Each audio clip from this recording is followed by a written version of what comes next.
Bed side table کی طرح سے لیٹر پیڈ نکال کر اس نے ایک کاغذ پھاڑا اور لرزتے ہاتھوں سے اس پر اپنی قسمت کا نوشتہ تحریر کرنے لگی۔ میں نیہا سبحان الحق باقائم ہوش و حواس طلاق کا حق واپس اپنے شوہر سبحان الحق کو تفویض کرتی ہوں اور اقرار کرتی ہوں کہ آج کے بعد مجھے طلاق دینے کا اختیار صرف میرے شوہر سبحان الحق کے پاس ہی محفوظ رہے گا، اور یہ بھی کہ آج کے بعد میں خود کو طلاق دینے کی مجاز نہیں۔ نیچے اپنے دستخط کر کے اس نے وہ کاغذ اقرا کی جانب بڑھا دیا۔ بالکل ٹھیک ہے، اقرا وہ کاغذ تکیے کے اوپر رکھ کے بولی، چلو باقی جو رب کو منظور، آپ کے اختیار میں اتنا ہی تھا۔ وہ دونوں زیورات کا بیگ اٹھا کر چل دی۔ کمرے سے باہر نکلتے ہی انہیں فرخندہ بیگم کا سامنا کرنا پڑ گیا۔ وہ انہیں دیکھ کر ششدر رہ گئی تھی۔ تم دونوں یہاں کیا کر رہی ہو؟ اس نے چھوٹتے ہی پوچھا۔ نیہا خاموشی سے ہونٹ کاٹنے لگے۔ اقرا جلدی سے بولی، تائی جان، امی جان نے کہا کہ نیہا باجی کا سامان پیک کر دیں، بس اسی سلسلے میں آئی تھی۔ تو پیک کر دیا سامان؟ جی تائی جان، اقرا نے اس بات میں سر ہلایا۔ تو ساتھ لے جانا تھا نا اپنا سامان، یہاں کیوں چھوڑے جا رہی ہو؟ فرخندہ لہجے میں نخوت در آئی تھی۔ ملازم آ کر لے جائے گا تائی جان، اقرا دھیمے لہجے میں بولی۔ توہین کے احساس سے نیہا کے کان بھی سرخ ہو گئے تھے، لیکن یہ توہین اس اذیت سے بہت کم تھی جو وہ پچھلے 2-3 دن سے جھیل رہی تھی۔ اگر اسے ذرا بھی امید ہوتی کہ وہ اپنی تائی کی منت سماجت کر کے سبحان کی زندگی میں شامل رہ پائے گی تو وہ اس قدموں میں جھکنے میں بھی دیر نہ لگاتی، مگر اپنی تائی کے چہرے پر ظاہر ہونے والے نفرت بھرے اثرات نے اسے ایسے کسی اقدام سے باز رکھا۔ کوئی ضرورت نہیں اپنے ملازم کو بھیجنے کی یا خود آنے کی، برکت تمہارے گھر میں چھوڑ جائے گا۔ اس نے اپنے ملازم کا نام لیا۔ نیہا نے جھکا وہ سر اٹھا کر اپنی تائی کے نخوت بھرے چہرے کو بے چارگی سے دیکھا۔ اس کے ہونٹ کچھ کہنے کے لیے لرزے۔ شاید وہ تائی جان سے اپنی زندگی کی بھیک مانگنا چاہتی تھی، مگر اقرا نے اس کا یہ ارادہ ناکام بنا دیا۔ چلے باجی، اس نے نیہا کا ہاتھ تھام کر گویا اسے تقویت پہنچائی تھی، اور نیہا نے اس 7 قدم بڑھا دیے، جبکہ فرخندہ ان کی پشت کو گھورتے ہوئے نوکر کو آواز دینے لگی، برکت، برکت، کہاں مر گئے ہو؟ جی بیگم صاحب، وہ چراغ کی جن کی طرح نمودار ہوا۔ ادھر آؤ۔ وہ اسے ساتھ لیے سبحان کے کمرے کی طرف بڑھ گئی۔ وہ فرما برداری سے سر ہلاتے ہوئے اس کے پیچھے چل پڑا۔ کمرے میں داخل ہوتے ہی اس نے ایک کونے میں رکھے 3 بیگوں کی جانب اشارہ کرتے ہوئے کہا، یہ سامان مسٹر اکرام کے چوکیدار کے حوالے کراؤ۔ جی بیگم صاحب، کہہ کر برکت کونے میں رکھے بیگز کی طرف بڑھ گیا۔ فرخندہ نے سرسری نگاہ کمرے میں دوڑائی اور واپس جانے کے ارادے سے مڑنے ہی لگی تھی کہ اس کی نگاہ تکیے پر رکھے کاغذ پر پڑی۔ غیر ارادی طور پر اس نے آگے بڑھ کر وہ کاغذ اٹھا لیا اور پھر تحریر پڑھتے ہی اس کی آنکھوں سے جیسے قہر برسنے لگا تھا۔ طلاق کا حق شوہر کو تفویض کرتی ہوں، شرم و حیا نہیں آتی؟ پہلے دادا جان کو بنیاد بنا کر اس گھر میں گھسی اور اب ان کی وفات کے بعد میرے بیٹے کو گھیرنے کی کوشش میں ہے۔ خود کلامی کرتی ہوئی وہ کاغذ ہاتھ میں لیے کمرے سے باہر نکل گئی۔ اس کا رخ اپنی خوابگاہ کی طرف تھا۔ اندر داخل ہوتے ہی وہ تیز لہجے میں شوہر کو مخاطب ہوئی، میں نے کہا تھا نا جلد از جلد شہباز بھائی سے اشتفیلہ کا رشتہ مانگ لو، مگر آپ کو یہ اچھا نہیں لگ رہا تھا۔ کیا ہوا نیک بخت؟ احسان الحق نے اس کے تیور دیکھتے ہوئے حیرانی سے پوچھا۔ خود پڑھ لیں۔ اس نے ہاتھ میں پکڑا کاغذ شوہر کی جانب بڑھایا۔ کیا ہے یہ؟ اس کی حیرانی برقرار تھی، اور پھر کاغذ پر لکھی تحریر پڑھتے ہی وہ سوالیہ نظروں سے اپنی بیوی کی طرف دیکھنے لگا۔ ابھی دونوں بہنیں محترمہ نیہا صاحبہ کا سامان سمیٹنے کے بہانے یہاں آئی تھی اور یہ تحریر چھوڑ کر جا رہی تھی۔ شکر ہے سبحان سے پہلے میری نظر اس کاغذ پر پڑ گئی، مگر اسے یہ تحریر لکھنے کی ضرورت کیوں پیش آئی؟ اس شادی پر تو وہ خود بھی راضی نہیں تھے۔ جھوٹ بولتے رہے، اصل میں وہی ابا جی کو استعمال کر رہے تھے، اب جب کہ وہ نہیں رہے تو انہیں کھل کر سامنے آنا پڑا۔ تمہارے کہنے کا مطلب ہے وہ یہ رشتہ برقرار رکھنا چاہتے ہیں؟ یہ تحریر پڑھ کر بھی آپ کو سمجھ میں کچھ نہیں آیا؟ یہ تحریر اس لڑکی نے پہلے کیوں نہیں سبحان کے حوالے کی؟ لازماً پہلے وہ میرے بیٹے پر دھونس جمانا چاہتی تھی، اسی وجہ سے تو انہوں نے طلاق کا حق لڑکی کو تفویض کرنے کی بات کی تھی، اور اب ابا جی کی رحلت کے بعد وہ یہ حق سبحان کو لوٹا کر جا رہی ہے۔ میں صاف صاف کہہ رہی ہوں آپ جلد از جلد اس ٹنٹنے کو ختم کریں۔ ٹھیک ہے، لیکن سبحان سے تو پوچھ لو۔ سبحان سے کیا پوچھ لوں؟ وہ تو خود اس لڑکی سے نالا ہے، بھول گئے ہو کتنا چینخا چلایا تھا؟ میں کہہ رہا ہوں کیا اسے اشتفیلہ بطور دلہن قبول ہے؟ اس میں شک کی کیا ہے؟ وہ دونوں ایک دوسرے کو پسند کرتے ہیں، اسی وجہ سے تو وہ ہر وقت سبحان کے کمرے میں گھسی رہتی ہے۔ وہ اسے سوبی بھیا کہہ کر بلاتی ہے۔ تو کیا؟ فرخندہ بیگم انسی، ساری لڑکیاں شادی سے پہلے لڑکوں کو بھائی کہہ کر ہی مخاطب کرتی ہیں۔ بھائی کہنے سے کوئی بھائی تو نہیں بن جاتا نا؟ تو پھر تم ایک بار سبحان کا اندیا تو لے لو۔ احسان الحق بادل نخواستہ راضی ہوتا وہ بولا۔ ٹھیک ہے، فرخندہ بیگم نے اس بات میں سر ہلایا۔ ابھی تو کہیں باہر گیا ہوا ہے، جو ہی واپس آتا ہے میں بات کرتی ہوں۔ اپنے کمرے سے نکلتے ہی اس سے گھر میں بیٹھا نہیں گیا تھا۔ نیہا کا سامان سنبھالنے کے لیے آنا واضح کر رہا تھا کہ وہ اب سبحان کے ساتھ نہیں رہنا چاہتی۔ اس کے دل کو جیسے کوئی کندھاری سے کاٹ رہا تھا۔ نیہا کے چہرے پر چھایا حزن و ملال بھی اسے غم زدہ کر رہا تھا۔ اس نے حسرت سے سوچا، کاش میں اسے تسلی دے سکتا، کاش میں اس کے کسی کام آ سکتا، کاش میں اس کے چہرے کی مسکراہٹ اور رونق واپس لا سکتا۔ وہ بے خیالی میں چلتا ہوا ڈبل کیبن کے قریب پہنچ گیا تھا اور پھر وہ ڈرائیونگ سیٹ پر بیٹھ کر گھر سے باہر نکل آیا۔ اسے کسی ایسے کندھے کی تلاش تھی جس پر سر ٹیک کر وہ دو چند آنسو بہا سکتا، اور اس کے لیے احمد سے بڑھ کر کوئی نہیں تھا۔ آدھے گھنٹے بعد وہ اس کے گھر کے سامنے گاڑی روک رہا تھا۔ اسے پہچانتے ہی چوکیدار نے گیٹ کھول دیا۔ وہ پہلے بھی کئی بار وہاں آ چکا تھا۔ گاڑی گیٹ کے اندر داخل کر کے روکتے ہوئے وہ احمد کے کمرے کی جانب بڑھ گیا۔ اس کے کمرے کے دروازے کو آہستہ سے کھٹکھٹا کر وہ اس کی اجازت کا انتظار کیے بغیر اندر داخل ہو گیا۔ تم؟ وہ اسے دیکھ کر خوشگوار حیرت سے کھڑا ہو گیا تھا، مگر وہ اس کی بات کا جواب دیے بغیر خاموشی سے صوفے پر ٹک گیا تھا۔ ابھی تک پریشان ہو یار؟ دیکھو انہوں نے ایک دن تو جانا تھا، جیسے ہم سب نے بھی جانا ہے۔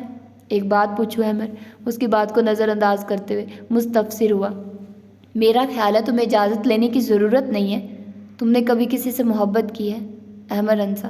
میرا خیال ہے یہ سوال کر کے تم یہ ثابت کرنا چاہتے ہو کہ دادا جان کی موت نے تمہیں ذہنی طور پر اتنا ڈسٹرب کیا کہ تمہارے سوچنے سمجھنے کی صلاحیتیں ختم ہو گئی ہیں۔ میں مذاق کے موڈ میں نہیں ہوں۔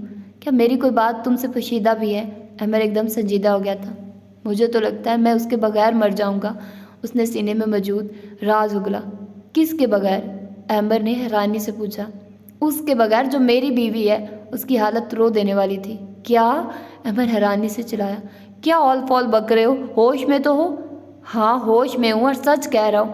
وہ مجھے بہت پیاری لگنے لگی، اتنی کہ بتا نہیں سکتا۔ بہت زیادہ عزیز، بہت زیادہ اپنی۔ اگر مجھے وہ نہ ملی تو شاید میں خود کو کہیں کھو دوں۔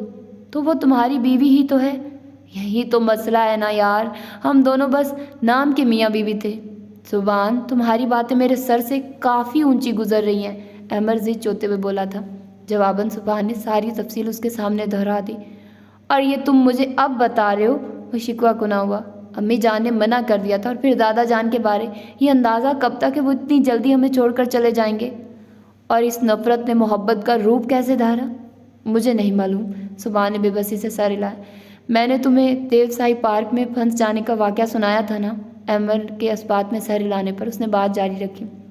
بس وہیں اسے پریشانی کی حالت میں دیکھ کر میرے دل میں اس کی ہمدردی پیدا ہوئی، اور پھر مجھے معلوم ہی نہیں ہوا کہ کیسے وہ میرے دل کی انتہائی گہرائیوں میں اترتی چلی گئی۔ کیا اسے تمہاری حالت کا پتہ ہے؟ نہیں، سبحان نے نفی میں سر ہلایا۔ اسے بتا کر میں اپنا مذاق نہیں اڑانا چاہتا۔ جانتے تو ہو وہ مجھ سے کتنی نفرت کرتی ہے۔ وہ ماضی کو نہیں بلانا چاہتی۔ بس میں نے دیو سائی میں اس کے ساتھ جو اچھا سلوک کیا، اس کا اتنا فائدہ ہوا کہ اب اس نے میری ذات کو طنز و تشنیع کا نشانہ بنانا چھوڑ دیا۔ تو پھر یہ اونٹ کس کروٹ بیٹھے گا؟ تمہارے گھریلو تعلقات اس نہج پر ہیں کہ والد کی وفات بھی دونوں بھائیوں کے درمیان حائل نفرت کی خلیج کو پاٹنے میں ناکام رہی۔ پھر اور کون سی کرامات انہیں جوڑ سکتی ہیں؟ نیہا تم سے یوں بھی نفرت کرتی ہے، اور سب سے بڑھ کر خود کو طلاق دینے کا حق بھی نیہا کو حاصل ہے، بلکہ مجھے تو شک ہے وہ اب تک اپنا حق استعمال کر چکی ہوگی۔ اگر ایسا ہوتا تو وہ مجھے مطلع ضرور کرتی۔ سبحان کے ہونٹوں سے کھوکھلی آواز برآمد ہوئی۔ ضرورت ہی کیا اسے؟ تمہارا گھر چھوڑ کر وہ جا چکی ہے، اور بتانا کیا ہوتا ہے؟ میں تم سے کسی بہتر مشورے کی امید لے کر آیا تھا، تم نے میری امیدوں پر ہی پانی پھیرنا شروع کر دیا۔ سبحان کی یاسیت بھری آواز احمد کو اداس کر گئی تھی۔ میری جان، میں تمہیں اندھیرے میں نہیں رکھنا چاہتا۔ میں تو بس یہی مشورہ دوں گا کہ خود کو سنبھالنے کی کوشش کرو، اور یقیناً اس کوشش میں ارم تمہارے بہت کام آئے گی۔ نیہا نہیں تو کوئی بھی نہیں، اس نے حتمی انداز میں سر ہلایا۔ اب ایسا بھی کیا پاگل پن ہے؟ یہ وہی نیہا تو ہے جو تحت فلک تمہیں سب سے زیادہ ناپسند تھی۔ سچ کہا، اب وہی نیہا مجھے زیر آسماں سب سے عزیز ہے۔ احمد نے گہرا سانس لیا۔ آنٹی اور انکل کے ذریعے نیہا کے والدین تک یہ بات پہنچاؤ کہ تم یہ شادی ختم نہیں کرنا چاہتے۔ اس زمن میں سب سے بڑا بہانہ یہ گھڑو کہ یہ دادا جان کی آخری خواہش تھی۔ ارے زندہ باد! سبحان خوشی سے اچھل پڑا تھا۔ میرے خیال میں یہ بہانہ کچھ نہ کچھ کام دے سکتا ہے۔ شکر ہے تمہارے چہرے پر کچھ رونق تو نظر آئی۔ اب یہ بتاؤ، چائے چلے گی یا کافی؟ کچھ بھی نہیں، اب میں چلوں گا۔ وہ جانے کے ارادے سے اٹھ کھڑا ہوا۔ ویسے بھی یہاں کچھ کھانے پینے کے لیے مجھے تمہارے استغفار کی ضرورت نہیں۔ صحیح کہا، احمد نے اس بات میں سر ہلایا۔ چلو میں تمہیں گاڑی تک چھوڑا ہوں۔ شاہینہ بیگم نیہا کے کمرے میں شدت سے اس کی منتظر بیٹھی تھی۔ سارے زیورات دیکھ بھال کے لے آئی ہو نا؟ وہ اقرا کے ہاتھ سے زیورات کا بیگ لے کر اندر جھانکنے لگی۔ جی امی، اقرا نے اس بات میں سر ہلایا جبکہ نیہا اپنے بیڈ پر بیٹھ گئی تھی۔ ٹھیک ہے، صبح رحمت کو بھیج کر باقی کا سامان منگوا لینا۔ امی، تائی جان کہہ رہی تھی کہ کسی کو بھیجنے کی ضرورت نہیں، وہ خود ملازم کے ہاتھوں سارا سامان بھجوا دیں گی۔ چلو جان چھوٹی، یوں بھی مجھے اپنے گھر کا ملازم بھی وہاں بھیجنا گوارا نہیں ہے۔ شاہینہ بیگم نے منہ بنایا۔ میں سونے جا رہی ہوں امی، اقرا ماں کو کہہ کر باہر نکل گئی۔ تمہارا اب کیا ارادہ ہے؟ کیا صبح وکیل کو بلوا لوں؟ شاہینہ نیہا کو مخاطب ہوئی تھی۔ کس سلسلے میں ماں جی؟ طلاق کے سلسلے میں۔ اور کس سلسلے میں؟ تم وکیل کے سامنے خود کو طلاق دے دینا، کاغذی کارروائی وہ ان کے گھر خود بھجواتا رہے گا۔ امی جان فی الحال رہنے دیں، نیہا تھکے تھکے لہجے میں بولی۔ کیا مطلب رہنے دیں؟ مجھ سے 1 منٹ برداشت نہیں ہو رہا اور تم کہہ رہی ہو فی الحال رہنے دوں؟ ماں جی کیا میری زندگی تماشا ہے؟ جب چاہا شادی کر لی، جب چاہا طلاق دلوا دی۔ ایسا تو بھیڑ بکریوں کے ساتھ بھی نہیں کیا جاتا۔ شاہینہ بیگم ششدر ہو کر اسے گھورنے لگی تھی۔ میری سمجھ میں تمہارا غصہ نہیں آیا؟ اس نے چنبے سے پوچھا۔ مجھے سوچنے کے لیے وقت چاہیے۔ کیا تمہارا دماغ تو ٹھیک ہے؟ ٹھیک ہے تو ایسا کہہ رہی ہوں نا، میں دادا جان کی آخری خواہش کو کیسے پاؤں کی ٹھوکر میں اڑا دوں؟ نیہا کو فائل کر کے دادا جان کا کندھا استعمال کرنے کا خیال آیا۔ ان کی زندگی میں تو تمہارے خیالات کچھ اور تھے، تو اس وقت آپ میرا ساتھ دیتی نا؟ شاہینہ بیگم صاف گوئی سے بولی۔ اس وقت میرے بس میں نہیں تھا اور ابھی میرے بس میں نہیں ہے۔ میں اپنے مرے ہوئے دادا جان کو کیا منہ دکھاؤں گی؟ اے لڑکی، باولی ہوئی ہے کیا؟ صبح میں وکیل کو بلاؤں گی اور اس کے سامنے میں کوئی بکواس نہیں سننا چاہتی۔ شاہینہ بیگم غصے سے تنتناتی اس کی خوابگاہ سے باہر نکل گئی تھی۔ اچانک اسے محسوس ہوا کہ اس نے اقرا کا مشورہ مان کر اچھا کیا تھا۔ اب اس کے والدین جتنا بھی اس پر زور دیتے وہ اس سے عمل نہیں کرا سکتے تھے، بلکہ اب تو بات اس کے ہاتھوں سے بھی نکل گئی تھی اور ایسا ہونا اس کے لیے اچھا ہی تھا۔ لیکن سبحان کی کیا مرضی ہوگی؟ اچانک ایک اذیتناک سوال اس کے ذہن میں ابھرا۔ کیا وہ اپنے والدین کی مخالفت ایک ایسی لڑکی کے لیے مول لے سکے گا جسے وہ ناپسند کرتا ہے؟ ایسا تو کوئی احمق ہی کر سکتا تھا۔ کسی سمجھدار سے یہ توقع ابز تھی۔ ہزاروں اندیشے دل میں چھپائے وہ لیٹ گئے۔ اس مسئلے کا کوئی حل اسے نظر نہیں آ رہا تھا۔ ایک بار تو اس کے جی میں آیا کہ وہ سبحان کو کال کر کے اس سے پوچھ لے کہ وہ کیا چاہتا ہے، اور نہیں تو وہ اسے اچھے اچھے کھانے تو بنا کر کھلا سکتی تھی۔ موبائل فون میں سبحان کا نمبر سامنے اسکرین پر لانے کے بعد بھی وہ اسے ڈائل کرنے کی جرت نہ کر سکی۔ گھر میں داخل ہوتے ہی اسے ماں ڈرائنگ روم میں اپنی منتظر نظر آئی۔ کہاں گئے تھے بیٹا؟ اسے دیکھتے وہ پوچھنے لگی۔ احمد کے پاس بیٹھا تھا۔ تم سے ایک بات پوچھنا تھی بیٹا۔ جی ماں جی، وہ سعادت مندی سے بولا۔ یہاں نہیں، اپنے کمرے میں چلو، فرخندہ بیگم نے کہا اور وہ سر ہلاتا ہوا اپنی خوابگاہ کی طرف بڑھ گیا۔ جی ماں جی، حکم کریں۔ بیڈ پر بیٹھ کر وہ جوتوں کے تسمے کھولنے لگا۔ آج اکرام الحق کی دونوں بیٹیاں آئی تھیں نیہا کا سامان پیک کرنے۔ فرخندہ نے انجانے میں اس کے زخموں کو کریدا تو اس کے منہ سے فقط اتنا نکل سکا تھا، بیٹا تم جانتے ہوئے خود کو طلاق دینے کا حق اس لڑکی کے پاس موجود ہے۔ جانتا ہوں، بس بیٹا اس سے پہلے کہ وہ طلاق کے کاغذات ہمارے گھر بھجوا کر ہماری توہین کرے، میں چاہتی ہوں تم اسے طلاق لکھ کر بھیج دو۔ اس بارے فی الحال میں نے نہیں سوچا، اس نے وقتی طور پر اس مصیبت سے جان چھڑانا چاہی۔ بیٹا میں نے اور تمہارے والد نے فیصلہ کیا کہ تمہارا رشتہ اشتفیلہ سے کر دے، بہت اچھی خوبصورت اور پیاری بچی ہے۔ کیا؟ اس نے گھبرا کر پوچھا۔ کہیں آپ نے انکل یا اشتی سے اس بارے میں بات تو نہیں کی؟ فی الحال تو نہیں کی، مگر صبح تمہارے ابو کا ارادہ ہے کہ شہباز بھائی کا اندیا لے گیا۔ ایسا سوچنا بھی مت امی جان، اشتی میرے لیے چھوٹی بہن کی طرح ہے۔ گو آپ کہیں گی کہ منہ بولا رشتہ ہے، مگر ہم دونوں ایک دوسرے کو حقیقی بہن بھائی کی طرح سمجھتے ہیں۔ اس کا کوئی حقیقی بھائی نہیں ہے، اور اسی طرح میں بھی بہن کے رشتے سے تہی دامن ہوں۔ خدا کے واسطے دوبارہ ایسی بات نہ کرنا، بیویاں مجھے کہیں مل جائیں گی، ایسی مخلص بہن کہاں سے لاؤں گا؟ مگر بیٹا کوئی اگر مگر نہیں ماں جی، فی الحال میں نیہا کو طلاق نہیں دے رہا، اگر وہ خود کو طلاق دینا چاہتی ہے تو اس کی مرضی، میں اپنے مرے ہوئے دادا جان کی نافرمانی کا سوچ بھی نہیں سکتا۔ سٹھیا تو نہیں گیا لڑکے؟ اس بار فرخندہ بیگم کے تیور بدلے ہوئے تھے۔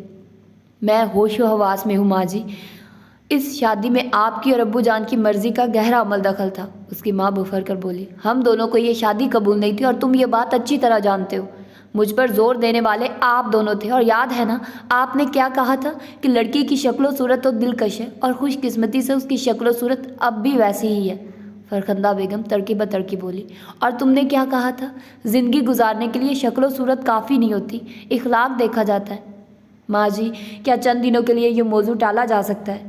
نہیں، ایک دن کے لیے بھی نہیں۔ کل تمہیں ہر حال میں طلاق دینا پڑے گی، اور یاد رکھنا میں شہینہ کی بیٹی کو اس گھر میں قدم رکھنے کی بھی اجازت نہیں دے سکتی۔ آج بھی وہ میری لا علمی میں اندر گھس آئی تھی، فرخندہ بیگم حتمی لہجے میں کہتے ہوئے کھڑی ہو گئی۔ تو ماں جی آپ بھی سن لیں، وہ جرأت کا مظاہرہ کرتے ہوئے کھڑا ہوا۔ میں خود سے کبھی بھی نیہا کو طلاق نہیں دوں گا۔ بیٹا تم ایسے تو نہیں تھے، کہیں کوئی جادو ٹونا تو نہیں کیا، یا کوئی تعویذ وغیرہ پلائے ہیں اس جادوگرنی نے؟ ماں جی پڑھی لکھی ہو کر جاہلوں کی تائید نہ کریے، مجھے تمہارے ابو سے بات کرنا پڑے گی، فرخندہ غصے میں کہتے ہوئے اس کے کمرے سے نکل گئی، اور وہ ڈھیر ساری پریشانی کا بوجھ لیے لیٹ گیا۔ اپنے والدین کو تو وہ رو دھو کر منا سکتا تھا، یا اگر نہ مانتے تو بغاوت بھی کر سکتا تھا کہ اپنی مرضی کی شادی کرنا اس کا شرعی حق تھا، اور یوں بھی اس شادی میں ابو جان کی مرضی شامل تھی، لیکن نیہا کے گھر والوں اور نیہا کا مسئلہ لا یقل تھا۔ دادا جان کی وفات کو تیسرا دن تھا۔ صبح کے وقت ان کے گھر میں قیام کیے ہوئے رشتہ دار واپس لوٹ گئے۔ اس کی خالہ بھی اپنے بیٹے کو ساتھ لیے گھر چلی گئی تھی۔ اس دن کے بعد زاہد نے نیہا کے سامنے آنے کی کوشش نہیں کی تھی۔ اقرا کے بہت زیادہ اصرار کے باوجود اس نے ناشتہ کرنے سے انکار کر دیا تھا۔ طبیعت مزمحل ہونے کے ساتھ اس کے سر میں بھی سخت درد ہو رہا تھا۔ رات بھر وہ سو نہیں پائی تھی۔ ہر گزرتے دن کے ساتھ صوبان کی محبت میں اضافہ ہوتا جا رہا تھا۔ مردوں سے الرجک رہنے والی کو محبت بھی ہوئی تھی تو کس سے کہ جس کے سامنے اظہار کرنا بھی ناممکن تھا۔ 9-10 بجے اس کی ماں نے آ کر دوبارہ وہی بات دہرائی۔ وہ ہمت مجتمع کر کے بولی، امی جان آپ سمجھتی کیوں نہیں؟ اب میرے پاس یہ حق باقی نہیں رہا۔ کیا مطلب باقی نہیں رہا؟ شہینہ حیران ہی تو رہ گئی تھی۔ وہ صاف گوئی سے بولی، یہ حق میں نے صوبان کو واپس تفویض کر دیا تھا۔ کب اور کیوں؟ کیونکہ میں تماشا نہیں بننا چاہتی تھی۔ پہلے نادانی میں جو کچھ کہتی آئی ہوں وہ غلط تھا۔ شریف لڑکیوں کی ڈولی جس گھر میں جاتی ہے وہاں سے وہ جنازے کی صورت ہی باہر آتی ہیں، مگر تم تو پہلے آئی ہوئی ہو سارے سامان کے ساتھ۔ اپنے والدین کے گھر عارضی طور پر آنا منع نہیں، میں یہاں صرف اپنے شوہر کے فیصلے کا انتظار کر رہی ہوں۔ شوہر؟ شہینہ نے زہر خن لہجے میں کہا، شوہر ایسے ہوتے ہیں؟ مجھے کیا پتا، مجھے تو میرے والدین نے اس کے حوالے کیا ہے۔ طنز کر رہی ہو؟ آپ خود موقع دے رہی ہیں۔ صوبان کی محبت نے اسے ماں کے سامنے لا کھڑا کیا تھا۔ مرو، خود ہی بھگتو گی، اور تمہارے شوہر میں مجھے اتنی غیرت نظر نہیں آتی کہ تمہاری وجہ سے گھر والوں کا سامنا کرے۔ دیکھ لینا کل پرسوں تک وہ طلاق کے کاغذ تمہارے منہ پر مار جائیں گے۔ اس وقت پوچھوں گی شوہر کی زوجہ محترمہ سے، طنزیہ لہجے میں کہتی وہ پاؤں پٹکتی ہوئی نیہا کی خوابگاہ سے نکل گئی۔ اس کی بات میں نیہا کو سر منہ شک نہیں تھا، لیکن اس کے باوجود وہ دل میں ہلکی سی چوٹ جگائے صوبان کی منتظر تھے۔ ناشتے کی میز پر شہباز شاہ نے اعلان کیا کہ وہ شام 4 بجے کی فلائٹ سے واپس گلگت لوٹ رہے ہیں۔ انکل چند دن تو مزید رہتے؟ صوبان ملتجی ہوا، پھر کبھی صحیح بیٹا، فی الحال چند ضروری کام ادھورے چھوڑ آیا ہوں۔ تو میری بہن کو یہیں چھوڑ جاتے؟ صوبان نے اشتی کی سفارش کی، جو آنکھوں ہی آنکھوں میں اسے ایسا کرنے کا کہہ رہی تھی۔ نہیں، اس کی پڑھائی کا بہت عرض ہو رہا ہے۔ پاپا 2-3 دن اور، اشتفیلہ نے منہ بسورا۔ ضد نہیں کرتے، آج کا دن ہے، اپنے بھائی کے ساتھ لاہور گھوم پھر لو۔ شہباز شاہ نے انکار میں سر ہلاتے ہوئے مشورہ بھی دے دیا۔ بھائی جان 2-3 دن کی تو بات تھی، فرخندہ نے بھی اشتفیلہ کی سفارش کر دی۔ ہم پھر آئیں گے بہن جی، اپنا ہی گھر ہے، بلکہ میں وعدہ کرتا ہوں کہ اشتی کے امتحانات کے بعد میں اسے خود یہیں چھوڑ کر جاؤں گا۔ صحیح تو کہہ رہا ہے شہباز بھائی، احسان الحق نے اس کی طرف داری کی۔ اور یوں بھی گھر میں ماتم کے ہنگام میں اپنی پیاری سی بیٹی کے لیے ہم کوئی فنکشن وغیرہ بھی ارینج نہیں کر سکتے۔ احسان الحق کی بات پر تمام نے اس فیصلے کو قبول کر لیا تھا۔ ناشتے کے بعد اشتفیلہ صوبان کے سر ہو گئی کہ وہ اسے لاہور گھما لائے۔ 2 بجے تک صوبان اسے لاہور کے مشہور مقامات دکھاتا رہا۔ اس دوران وہ اسے مارکیٹ بھی لے گیا اور اچھی خاصی شاپنگ بھی کروا دی۔ گھر لوٹتے ہوئے وہ جیسے ہی گیٹ کے سامنے پہنچے، صوبان کو نیہا اپنے گھر سے باہر آتی دکھائی دی۔ صوبان کی ساری حسیات آنکھوں میں سمٹ آئی تھی۔ دشمن جا کا یوں اچانک دیدار ہو جانا ہفتے اقلیم ملنے سے بڑھ کر تھا۔ بھیا میں نیہا باجی کو مل لوں؟ اشتفیلہ نے بھی نیہا کو دیکھ لیا تھا۔ ہاں مل لو۔ صوبان نے گاڑی اپنے گیٹ کے سامنے روک دی۔ اشتفیلہ گاڑی سے اتر کر نیہا کی جانب بڑھ گئی، جو ان کی گاڑی کو دیکھتے ہی اپنی جگہ پر جیسے جم گئی تھی۔ السلام علیکم باجی۔ اشتفیلہ نے اس کے قریب جا کر مصافحے کے لیے ہاتھ بڑھایا۔